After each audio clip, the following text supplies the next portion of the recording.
Surya films சாந்தி சொக்கலிங்கம் பெருமையுடன் வெளியிடும் உள்ளத்தில் நல்ல உள்ளம் உறங்காதென்பது. சிம்மக்குரலோ நடிகர் திலகம் சிவாஜி கணேசன் கர்ஜிக்கும் கர்ணன் பிரம்மாண்டத்தின் அடையாளம். தர்மம் வெல்ல வேண்டும், அதற்கு இப்படியெல்லாம் நடைபெறத்தான் செய்யும். தென்னக திரையுலக வரலாற்றில் முதல் முறையாக யார் நீ? தாய் தந்தையர் சிறு வயதில் உனக்கு ஒரு மகன் பிறந்து அதை நீ ஆற்றிலே எரிந்து விட்டது உண்மையா? எனது நண்பன் கர்ணன் ஒரு அரசன். ஆனங்காத்த தெய்வமே, என் உயிர் இருக்கும் வரை உன் உயிர் இருக்கும். உயிரினி என்ற நட்பை நன்றியை கொண்டுவிடு என்று சொல்வது சோதனை.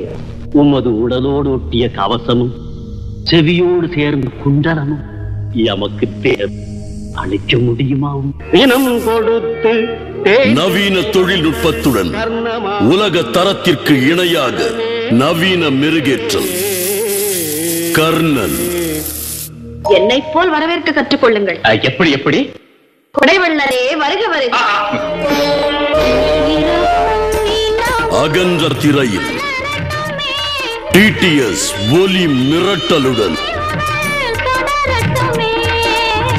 அதன் தனித்தன்மை குன்றாமல் மனைவியை பணைய வைத்தார்.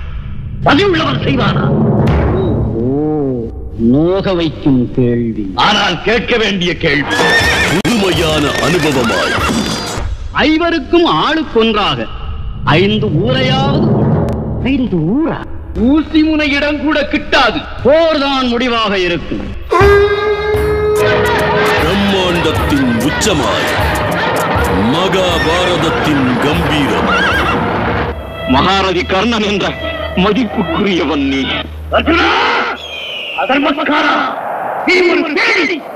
ரதம் ஏன் நின்று விட்டது? தேக்கால் தரையில் ஆழ பதிந்து இதோடு நீ தொலைந்தாய். நமது பாரத நாட்டின் பொக்கிஷம் கர்ணன். பாயமின் கரங்கள் வலுவிழந்த மலராக மாற காரணம் தர்மம் அவன் தலையை காக்கிறது. தர்மம் இப்படி விழுந்து கிடக்கிறது. இப்போது உயிர் வந்துதான் அது வேண்டுமா? விரைவில் உங்கள் அபிமான திரையரங்குகளில் தர்ம தேவதையின் தவ புதல்வன் கர்ணன்.